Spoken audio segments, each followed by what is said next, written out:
Hello everybody, welcome back to Pure Impact. I'm Gosade Hileos, your host. And today I want to talk about dogs. And this episode is dedicated to my own favorite animal in the whole world. My own dog named Alvin that I adore.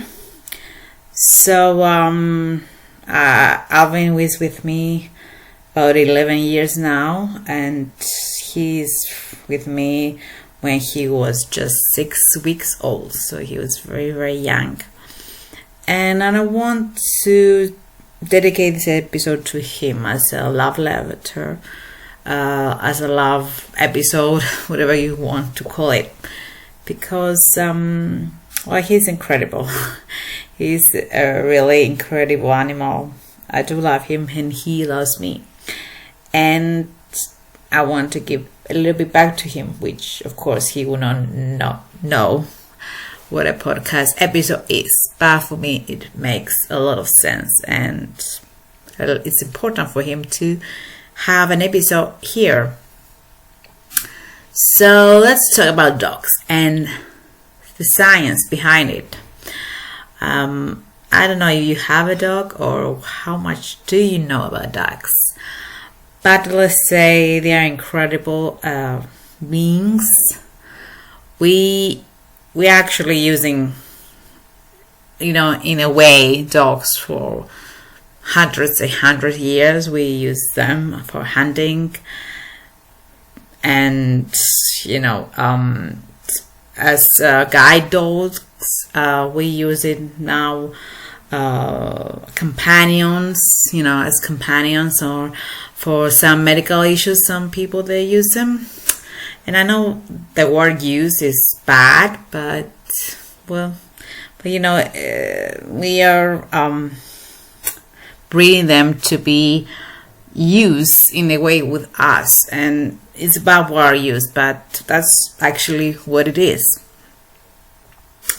So I was doing a little bit research about dogs and what science is saying about that. And to be honest, there's not so much I could find about it.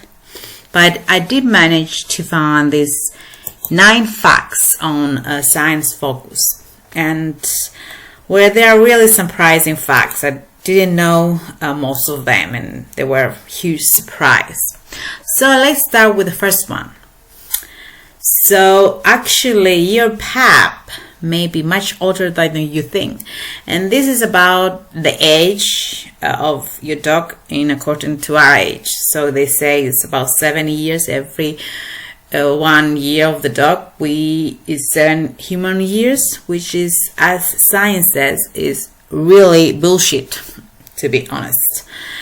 This is not how we measure dog years.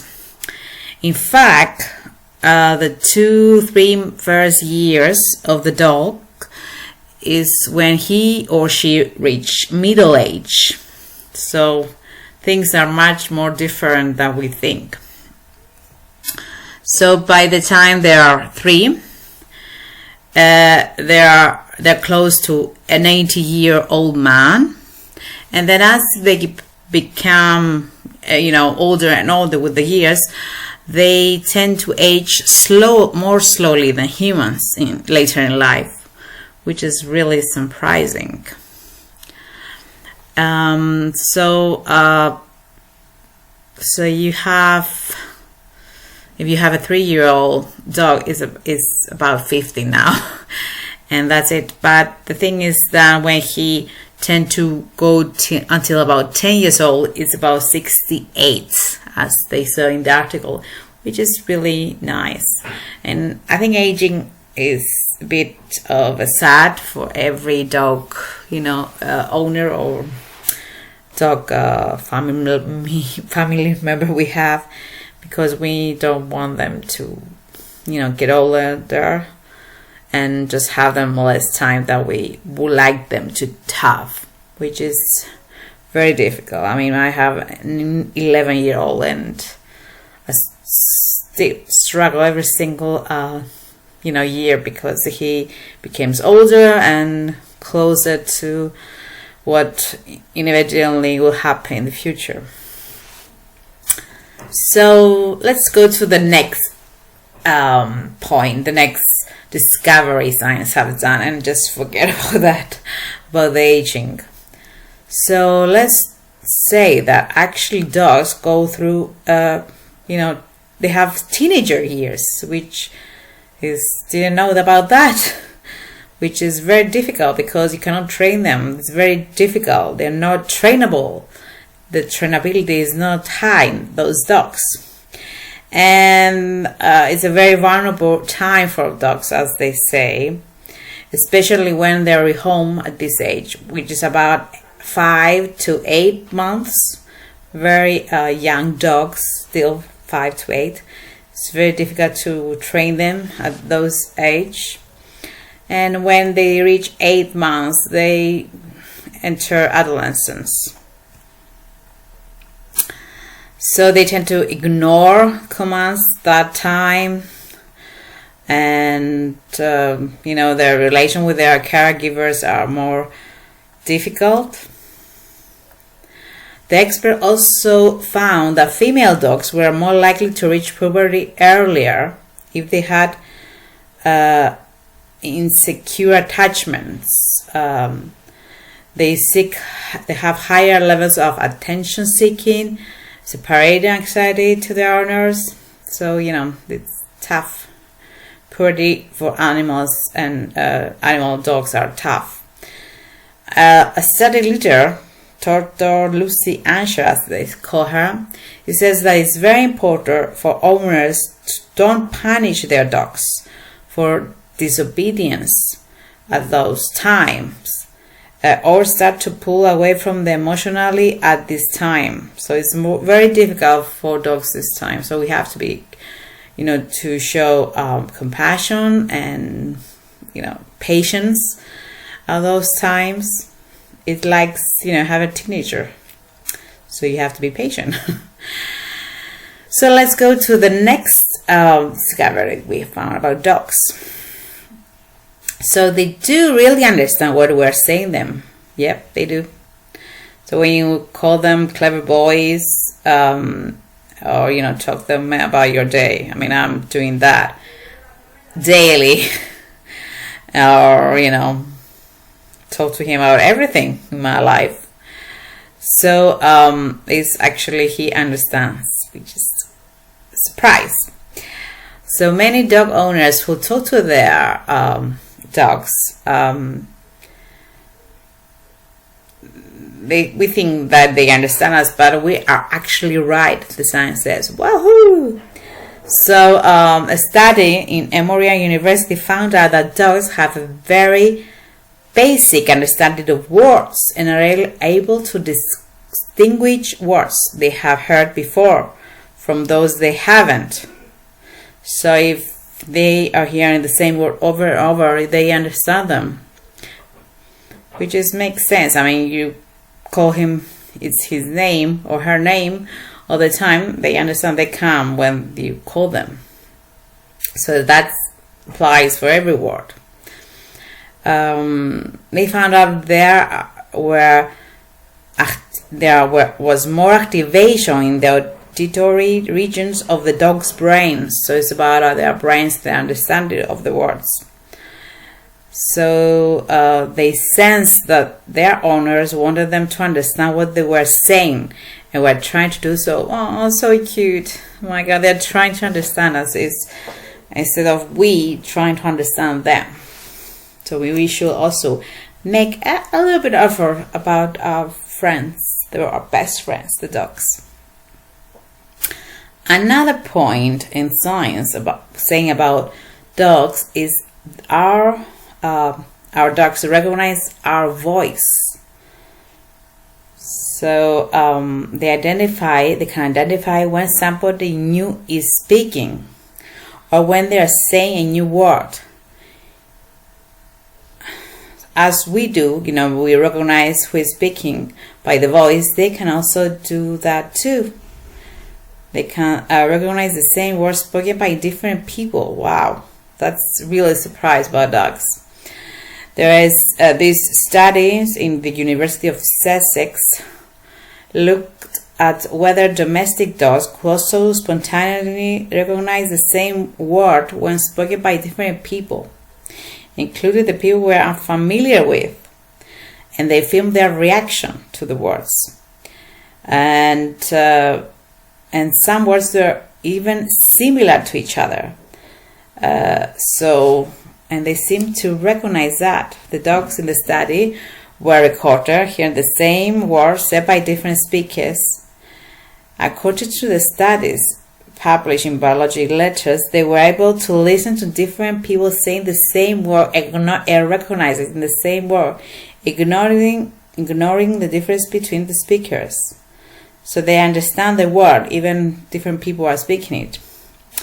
So that is a huge thing, because we tend to people saying that, you know, they understand our voice but not our words. But that's another thing that we know now, which doesn't apply. Another thing science says is that it's not just your words they understand. So they say you cannot teach an old dog new tricks, but what is it if it's a stray?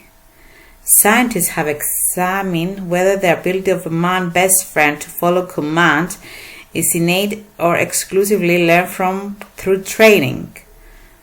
So a new study says that untrained stray dogs can understand human pointing gestures. So dogs that are not trained at all, they understand our gestures. So they had these dogs participate in this study, and they successfully follow pointing gestures to a specific location despite having never received prior training. Researchers said that this suggests that animals can understand complex gestures by simply watching humans. Wow. They added that this could have implication in reducing conflict between stray dogs and humans. This suggests that the four-legged creatures could understand gestures, complex gestures. So, if you have a stray dog coming to you, it doesn't mean it's going to be, if you tell him to leave, then he understands and he should leave. It depends on the dog, I guess. But we should not be afraid so much of stray dogs, because we tend to, if you don't know a dog, you think they will attack you or something similar. Another scientific fact is that having a dog is good for your health. And I understand that it's really common for people to have, dogs for their mental health or even their physical health. Having dogs reduce anxiety and loneliness. So it's not something new. Even physical health, you go walking with your dog, and it's good for your health, your heart. So there is this study about on 3.8 million people. Wow. So on dog owners, and they have better cardiovascular outcomes, especially on heart attacks, stroke survivors who live alone. That's really important things to hear. So the dog owners have a reduced risk of all-cause mortality. Wow. And they're less likely to die after a heart attack. Okay, that's good. So having a dog is not only good for the dog, but mostly good for you. There are also therapy dogs in hospital, which can lower your anxiety.